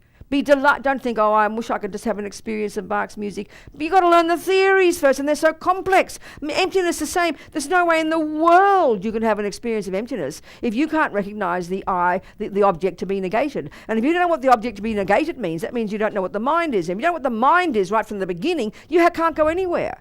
So you can't possibly have an experience of emptiness until you've learned all the words. And to get to the point where you can begin to search for the inherent I, you've got to know what inherent means. So there's so much theory to be learned first, and then each step of the way of them to be experienced in meditation as much as we can. And it will come, definitely. It will come, definitely. Take the right steps. Does that make sense? Yeah, it does. Thanks. But what I'm also saying is, if we're still only at the intellectual level, be happy with that, because in a sense, we're dissatisfied. Oh, I wish I had a taste of it. Well, it'll come. It'll come. It'll come. Follow the steps that your teachers have given you. Follow the steps that the Buddha's given you. And honey, it will come. But be happy with knowing, even having intellectual understanding. That's pretty stupendous already. I tell you. That's already almost delicious. Do you understand? It is. Having intellectual understanding is delicious. Do you understand? Yeah. What day are we talking about emptiness? Have you got it down for Donna to do emptiness? I think she might have skipped it. When are we talking about emptiness? Oh, sorry. What day? Oh, well, that was, I know, too much. The weekend is keeping calm in turbulent times. Oh, sousers. Well, we're going to have to talk about it then. It's not been, I mean, Mahmood was too much to go into on one. That's like, we did it. It was just nice though to, anyway, never mind. Yeah, okay. We'll talk about emptiness then. I think the weekend's the time. Yep. Someone else. Yeah. Where? Right here. Yes, sweetheart. Hi. You look like his brother. You're not his brother, are you? No, you're not. No, I don't think so. Okay, go on. I So- don't think so. I'm gonna make this quick, but I love this path with all of my heart. Oh, good. It has taught me the two things that has taught me over since 2015 is fairness. Who-ness? Fairness. Fairness. Well, that's good. Take accountability Okay. for my own actions Good. and to avoid extremes. Oh, that's good. Well done. Okay. So then, So question? the question is, I'm at a crossroads on my path because I think that just from my experience over the last few years, we are at an all-time high in whatever people are doing around me or in society of not taking accountability, not being fair. Okay, well, what's the question, darling? What do I do? Like I find myself. What's your option? I What are find, your options? I I know. find myself walking away from like my I understand. family I understand. darling. because I can't handle these situations understand. because I don't recognize where these people are coming from anymore. It's okay. And I'm trying to remain a I hear you. Buddhist. I hear you. So and what be are your under control. So the only time to say I've got a crossroad, you've got to say there are real crossroads there. So what are your options? You've got options right now. What are the actual options you've got? Because if you haven't got options, there's no decision to be made. My options are to keep doing what I'm doing and not harm anybody. Well, That's then you keep doing that. So what But do you have to it's- make a decision for? because I'm getting angry. My anger has been bad because what's going on around me, it keeps coming in my face. That's right. And So I'm- then if something, okay, Buddha's simple advice, if we can't handle something in front of us, You walk away. you walk away. Yeah. But it keeps following you. Well, no, no, it doesn't. Your anger follows you. Right. Because when we've got anger, we'll always find something to be angry with. Right. Even if you're sitting in the middle of the bush, perfect with the trees and the sun, perfect, you'll get angry with something. So then you know this. You don't need to have me tell you this. Right. So you sort of, in a sense, know the answers yourself.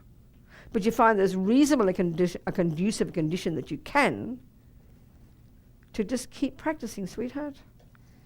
I'm hanging on real tight because,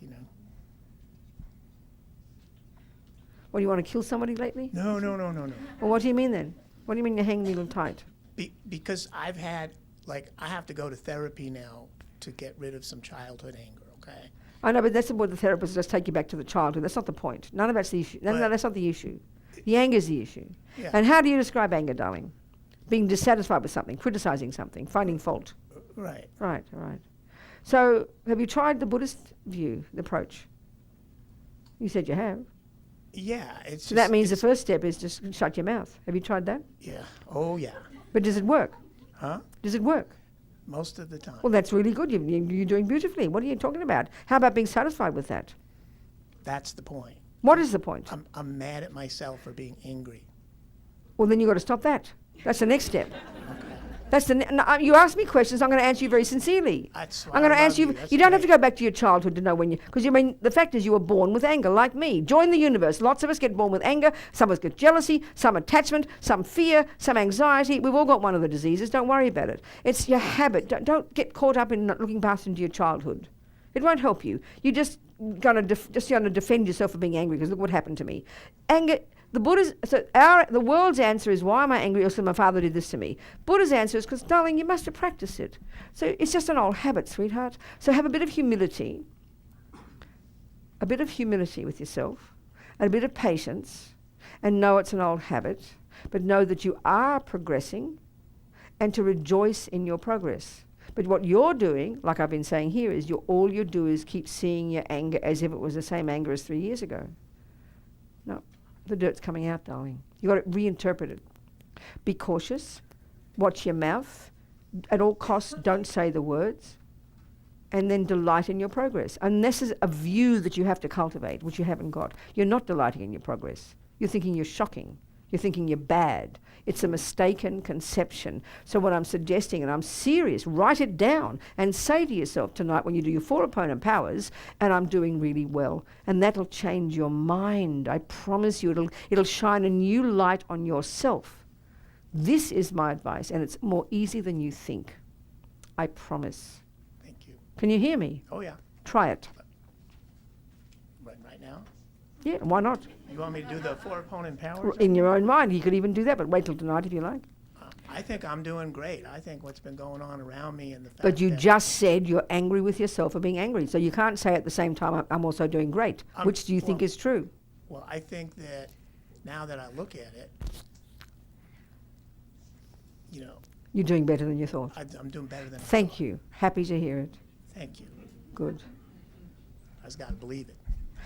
But you've got to start somewhere. Right. You've got to fake it till you make it. Right. And I'm really serious. I'm really, really serious here. But this is for all of us the same. You've got to start with the words. You understand, darling? Yep. And then slowly you will believe them. I promise. Thank you. And I admire your practice. Every morning. Good, darling. Who else? Yes. Hello. I'm back Yes, here. sweetheart. So I have a short question that maybe has a short answer or maybe a long one. How do you tell the fundamental difference between satisfaction and complacency? When you know your mind.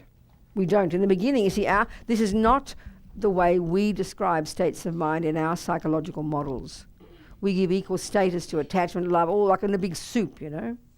So when we hear these words, we're even using maybe, some not unclear definitions. Complacency is laziness, is can't be bothered, is like I'm good enough as I am, is passivity.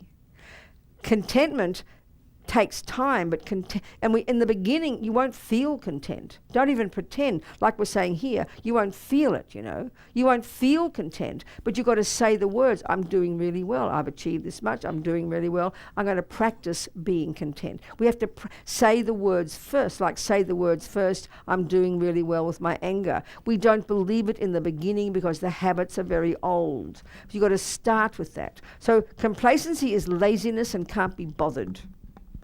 Content means you're doing well with what's happening. But don't even expect to feel it first. It comes slowly. It means arguing with I'm no good, arguing with dissatisfaction, arguing with I'll always want something more. This is profound, deep stuff. All we can do is start somewhere. So if you know the definition first, complacency is can't be bothered, it's laziness, it's attachment to comfort. And that's one of our worst diseases. But contentment is you can't afford to say you're content if you haven't done anything to deserve being content. And that means working on your mind.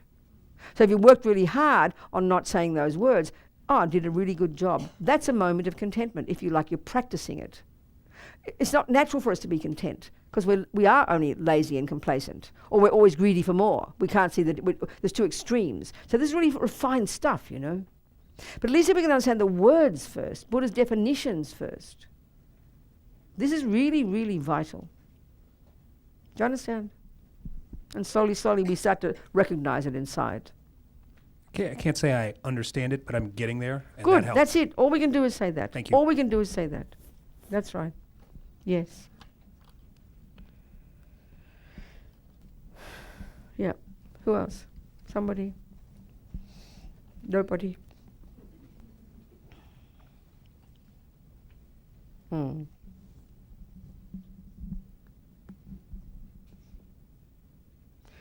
maybe you can do a little meditation or something. So why don't we we'll do this little visualization of, just visualization, just really using your creative imagination. And because Buddha's saying every thought counts, then just having a few positive thoughts is really stupendous. Having positive thoughts is one way of being content. I mean, having negative thoughts is feeding discontent. Having positive thoughts is feeding contentment. So we'll just do a little meditation of the Buddha Tara. Do a little bit of visualizing, a bit of light coming, a bit of purifying, and a little bit of and if you just relax. And if you don't like what I'm saying, you don't have to do it. You can do something else. Look at your iPhone. So just relax. So there's different qualities of the Buddha. There's a simple way to think about it is they all represent different qualities that we're trying to cultivate. So there's a Buddha that represents compassion. There's a Buddha that represents wisdom. And there's a Buddha, for example, that represents, these are the three qualities of a Buddha, that represents kind of action energy, power, confidence, self-confidence, courage, optimism, the ability to cut through the obstacles and make things happen. And her name is Tara. So we'll keep, if you haven't done this kind of thing before, don't worry about it, just relax. We'll keep it really simple. If you doesn't, just do what you can with it. But it's basically, we're going to spend about 20 minutes having some positive thoughts, basically, visualizing, imagining. And every thought counts, the Buddha. So we visualize in front of us, we imagine in front of us this emanation of the qualities of the Buddha, like perfect qualities, perfect love, perfect wisdom, perfect compassion, all these qualities. And it's manifesting in this form, as you see it in all the paintings, which comes from India and Tibet, of course. And so the name is Tara, and she's known as the liberator. So it's like this female form, if you've seen these pictures, and she's kind of got like a green light body. It's all made of light, it's radiant, and totally gorgeous. She's a very beautiful face. But just think of it as a visual image, an image of these qualities.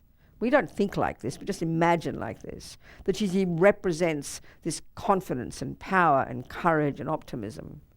And she's very radiant, very beautiful, green light body, all, like these rainbow colored, like her lower legs, leg drawn, left leg drawn in meditation, her right leg out, resting on a little multicolored lotus. And if you've got a spiritual teacher, you also think it's their mind manifesting as this Buddha Tara for your benefit, to show you your potential. Think of it like a mirror image of your potential. Be very easygoing about it. I won't describe too much detail about the visualization, but just imagine that energy out there. So now you imagine from her brow, she sends very radiant beams of white light that penetrate your brow and fill you completely. And first you imagine what it does is completely purify all the rubbish of this body of ours, this like a big lump of stuff plodding through life, all this sickness of the body and the heaviness of the body, and thinking of all the harm we've ever done to any sentient being with our bodies, the ants we've killed, the fish we've killed, the people we've harmed, misusing our bodies when it comes to our, just different ways we've used our bodies to harm others. Think all of this is completely purified by this radiant white light completely filling us. Think how fantastic.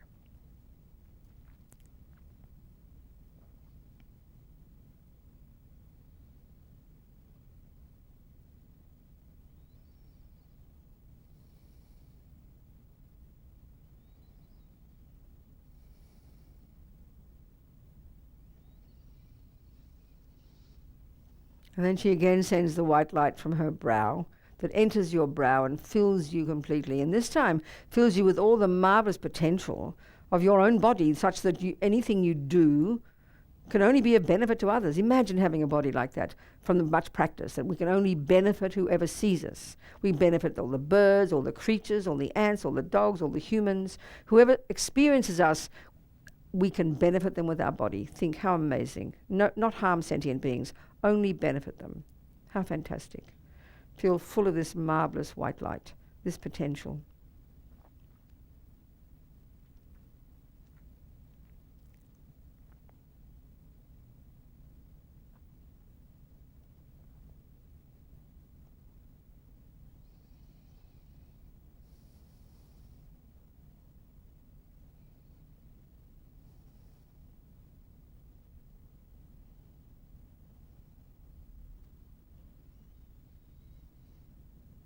And then very happily she sends radiant beams of laser light, red light, from her throat that penetrate our throat and fill us completely. And you think it purifies all the nonsense of our speech. I mean, we mightn't go around beating people up and killing too many things, but our speech makes such a mess. The speech that's kind of violent or aggressive or abusive, speech talking about bad things about people behind their backs, criticizing politicians, criticizing people at work, criticizing our family. We love doing all this. You know, our rubbish speech, just rabbiting on about nothing, whether the person wants to hear it or not, we couldn't care. Or even speech that's lying, you know, or our speculation or our nonsense speech. You imagine all of this speech that exhausts us, not to mention what it does to others, completely purified by this radiant red light filling us. How amazing. All gone. Imagine.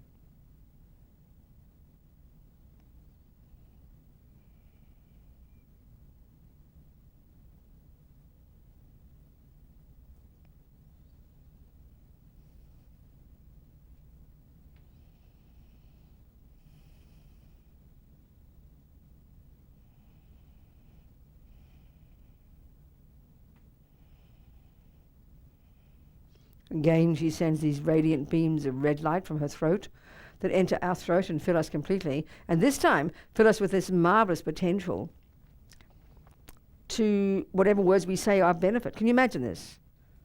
Positive words, useful words, funny words, kind words, even just saying hello. Whoever hears us will benefit. Can you think of this? The birds, the ants, the dogs, the humans. Any sound you utter, imagine, will be of benefit to who hears you. And we think about this. We need good speech in our lives. We want people to understand us. We want people to do our wishes. We want people to get us that thing in the shop. We want people to believe us at work. We know we're so frustrated and hurt sometimes because no one listens to us. So here we imagine we've got perfect speech, the power of speech. Effortless, appropriate, useful, beneficial speech. How incredible. Full of this marvelous potential, this red light.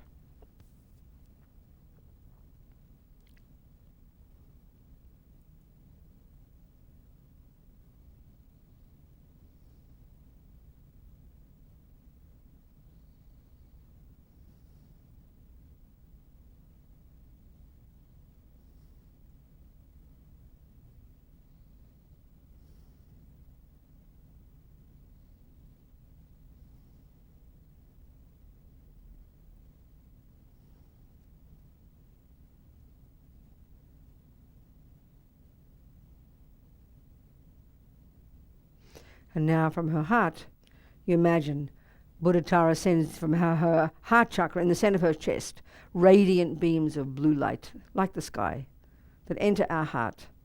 And you imagine fills us completely. And this time what it does is completely eradicate, instantly, all the nonsense in our minds, the source of all the problem. I mean, our body and speech are just the servants of our mind. They have no life of their own. It feels like they have, because we've never disciplined them. And that's what caused all the problems.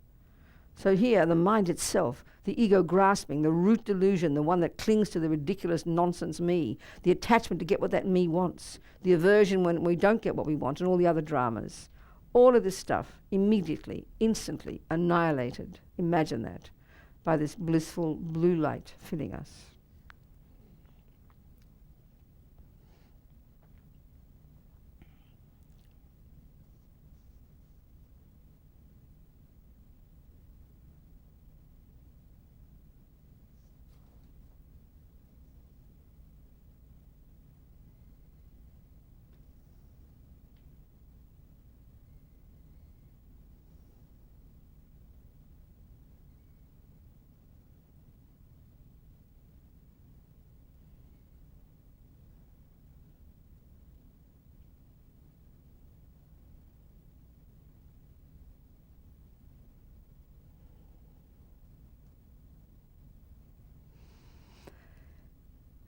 And again, the blue light comes, and this time filling us with our natural potential for all the other qualities that are at the core of our being.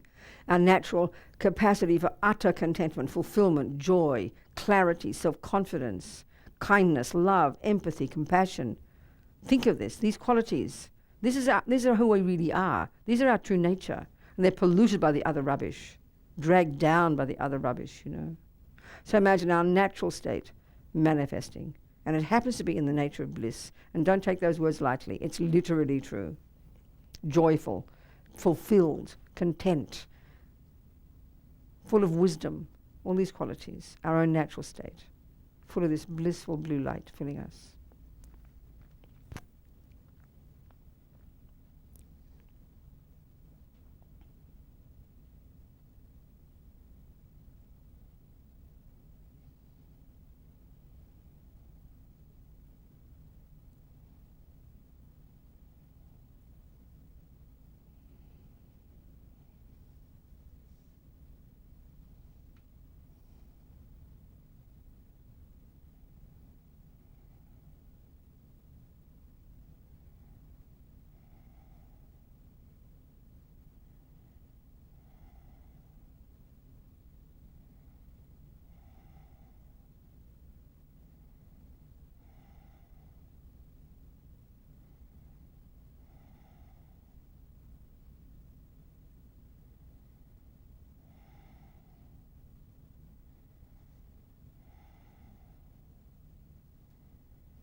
And you now imagine just the lotus that Tara's resting on.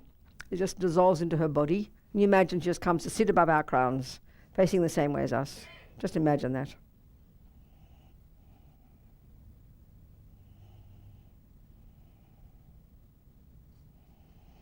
And then you imagine she just dissolves into green light.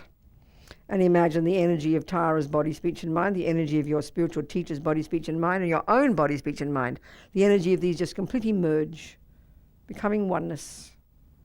And then just for about 1 minute, you imagine expanding your consciousness, vast, clear, radiant, blissful. Imagine this, just imagine this, and try and have no thoughts. For about 1 minute, imagine this. No thoughts.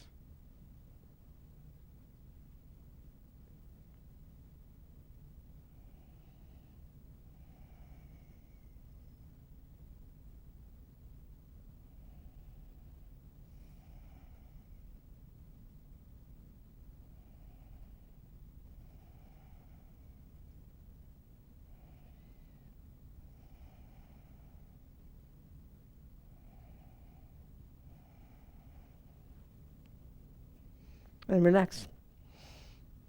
That's it. 15 minutes. A few positive thoughts. Every thought counts, Buddha says. No thoughts go astray. And that's another reason to rejoice. We're sowing seeds. Every thought you have is like sowing a seed. And when you're doing that garden, the garden might look like a mess, but you know you're sowing seeds. You know you're pulling out the weeds. And you have long-term view. That's being content. Being content with your progress. Not just content with having a boring old garden, but being content within the fact that you're sowing the seeds. And that's a really good way to say what you're doing as a Buddhist. You're sowing seeds, and the fruits will come. Don't be content if you're not sowing any seeds. That's the laziness. That's the complacency. Oh, the garden's good enough. Look at it, that'll do. I'll be content. That's disgraceful. That's not contentment. That's bone laziness. But you're growing a beautiful garden. Be content each step of the way. That's very different. But like you said, not grasping at it. Are we communicating, people? But we're so caught up with our feelings, we can't see past our own nose. That's our problem. And we have to get past that. And delight in our progress. Delight in our good qualities. So that's it. Good night. Okay. Okay, that'll do.